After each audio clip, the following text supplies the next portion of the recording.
In today's video, I'm going to be showing you a tutorial for the design that is on my nails. And you guys, if you happen to watch my live class from last month, September, you probably got a sneak peek of this design. This is a Jack and Sally, so Jack Skellington and Sally from Nightmare Before Christmas design. And it's got Jack and Sally little portraits painted as well as little scraps of their clothes and just little things. It's kind of a remake design because I did do a Nightmare Before Christmas video a long time ago, and it's one I've never really circled back to, I don't want to say fix, but you know, to update and, I don't know, make a little bit better too. So I hope you guys love this, especially if you are Nightmare Before Christmas fans, and don't forget to click subscribe to see all my future Halloween spooky videos as well. Bye! We are going to begin on the middle and ring finger, and we're going to do an encapsulation of a dark gray glitter mix. So all of my nails do have an acrylic overlay on them, but I'm just going to do the encapsulated glitter on these two fingers. The rest will have a layer of gel polish. So we're going to take this dark gray glitter mix. I love this glitter mix. It is, it's one from Wildflowers. I believe it's called Grey Wolf, but it's just such a nice little Halloweeny mix. There is a couple pieces in it that are some like holographic, really pick up the light ones, but then otherwise they're just a really smooth glitter, and it looks amazing in an encapsulation. So we're going to be doing that and just try to fit that glitter. It's a very big chunky glitter, so it's a little more difficult to get a nice smooth edge around the cuticle area, but do your best.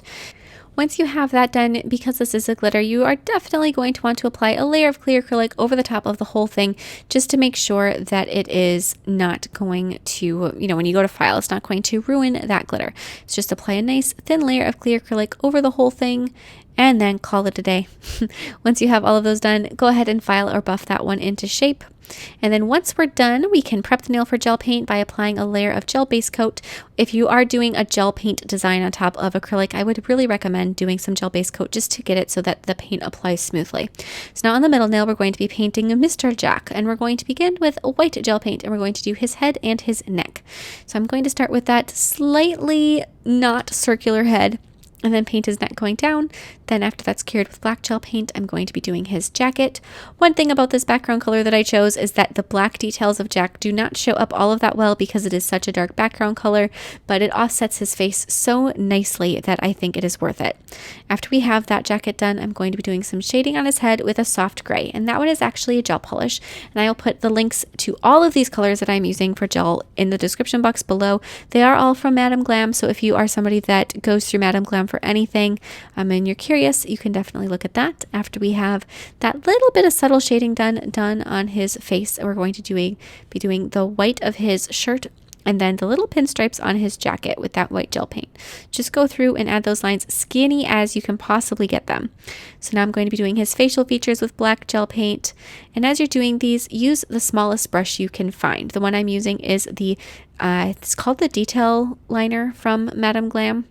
Their brush set, if you haven't checked it out already, is amazing. I have completely switched over, and I am using that now instead of any of my other gel brushes because I completely fell in love upon first use. They're so nice, and they have a nice cap on them too, which is a big deal for me. I want all of my paintbrushes to come with a cap.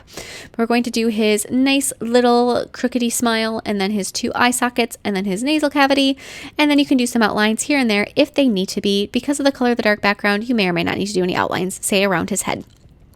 Don't forget his bat-like bow tie, taking those wings far off to the sides. Again, unfortunately, even though that is one of my favorite details of Jack, it doesn't show up the greatest with the background color, but that's kind of a you win some, you lose some. When you're working on a character that's black and white, some things are just not going to show up as well as others. Once you have that done, I'm going to do just a smidge of shading on his shirt, and then we're going to take and just do any touching up that's needed. I'm going to highlight around his eyes a little bit with white gel paint, and that's pretty much it. Once you have that and you're all happy with it, now we can start working on Sally on our ring finger. So with a muted gray gel polish, we're going to be doing Sally's face. Again, all color names are in the description box below. So I've got that first little bit of her face done, and I'm just going to, after I have that done, I'm going to continue that same color down for her neck and then for her chest. If your nails are longer, you are going to have much more space for her dress, which I actually think would be a great thing because her dress is just so nice and bright and colorful, and it's a different vibe than most Halloween designs, so you can get to have a little bit of fun with that. Now, taking a very bright cherry red, you're going to be applying the color for her hair. going down and around. Any shading that's going to be done on her will come later.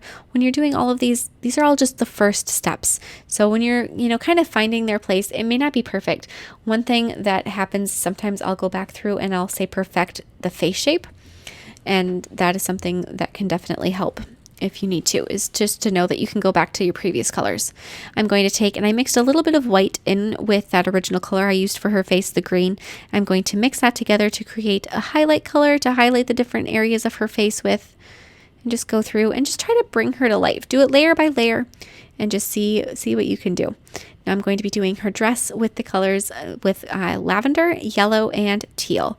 So fill in little patchwork sections, take and flash cure each one after you paint it before moving on to the next one. Since you really aren't overlapping too much, you don't need to do a full cure between each one, but I would definitely recommend flash curing it so that the colors don't blend together. After I have the yellow bit done, I'm going to flash cure that again, and then finish and do her other sleeve with the teal. Make sure that the color that you're using that's a teal is a brighter or a different shade from her skin. Once I have that, I'm going to highlight her hair with a peachy orange color, a much more pastel shade. And after I have those highlights done, then you can switch over to black gel paint and you can do all of the details.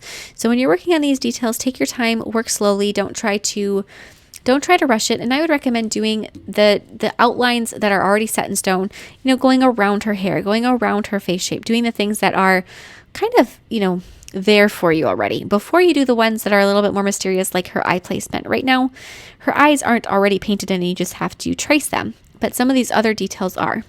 So go through and do those ones that are, I would say, easier or more obvious first. Once you have those done, you can start doing some of those other ones. I'm going to add a little bit of some cross stitching going across her neck, and then I'm going to go through and I'm going to start filling in where her eyes are. This is really the part where you just have to remember to take it slow. And if you wanted to, it may have been a good idea to flash cure before doing all of these other details. Once you have a good amount of your outlines done, flash cure them so that they're locked in place, just in case you end up having to wipe off your outlines and start over. Because if all of a sudden you look and your eyes are crooked, or it's just in the wrong place or too big or too small, you can just go through and take a little bit of a nail wipe and swipe it off and try again. So we're going to do all of those facial features, outlining her eyes, outlining her lips, and filling in everything as we go. Once that's done, we can fill in her eyes with white and then fill in her lips with the same color of that really bright red that was used for her hair. Do her eyes first with the white color, and I'm going to quickly just wipe out my brush and fill in her lips. If you had a lot of black gel paint, that bright red color may not show up the best on her lips, but it should hopefully. We're going to be doing a little bit of shading on her yellow with a darker color on her dress, and then with a little bit more of a berry color on the lavender section, add some swirls. Cure everything, add her pupils with black, and now on the index we're going to be painting the nail with a layer of black gel polish. After you have it and you pretty much have painted the entire nail, leaving a gap, go through with a detail brush and just clean up right along the cuticle area. Especially with a dark color like black, I highly recommend that. After you have done that, then you're going to dip into your white gel paint and you're going to do your really nice long skinny pinstripes against that black background. While this nail is really quite simple, it is so effective and it is such a cool effect, and I just love it. If you look at the nail quick, you'd think it was kind of a medium gray, but then if you look a little closer, you could see it's got all of those beautiful little stripes. Now on the pinky, we're going to be painting sections of the nail just like Sally's dress, the same lavender, yellow, and teal that we used on the nail with her portrait. So I'm going to begin with the lavender, flash cure, fill in another section of the nail with the yellow, flash cure that again, fill in the rest of the nail with your teal color. And then this is, after you have that, you're going to want to do a full cure, not just a flash cure, to make sure all of those layers are fully cured underneath. And then we're going to be doing the patchwork patterns. So I'm going to do some, just like a little crosshatch over the yellow with kind of an orangey color. Flash cure that. Then I'm going to go back to my more berry color or eggplant type color over the lavender section. I'm going to be painting a bunch of stripes in one direction and then go through and I'm going to fill in the stripes with little squiggles. So just every other section like so, with just like almost a scribble. Once you have that done, flash cure it. And then to fill in the teal area, I'm just going to go through with little wavy lines, really fine little wavy lines with a darker shade of teal. Once those little wavy lines are filled in, I'm going to take bigger splotches and just add a couple polka dots here and there, not too many.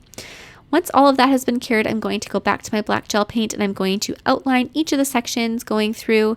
Once the sections are outlined between each other, I'm going to take and add little cross stitches to make them look, like I said, as patchwork.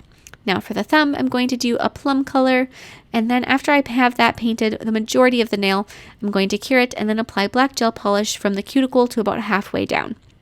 I'm going to do the same process where I clean it up with a little striper brush just to try to get as clean of a line around my proximal fold as possible. Once I have that done, this hasn't been cured yet, I'm going to take a piece of a makeup sponge and I'm going to blend out the black over the plum color.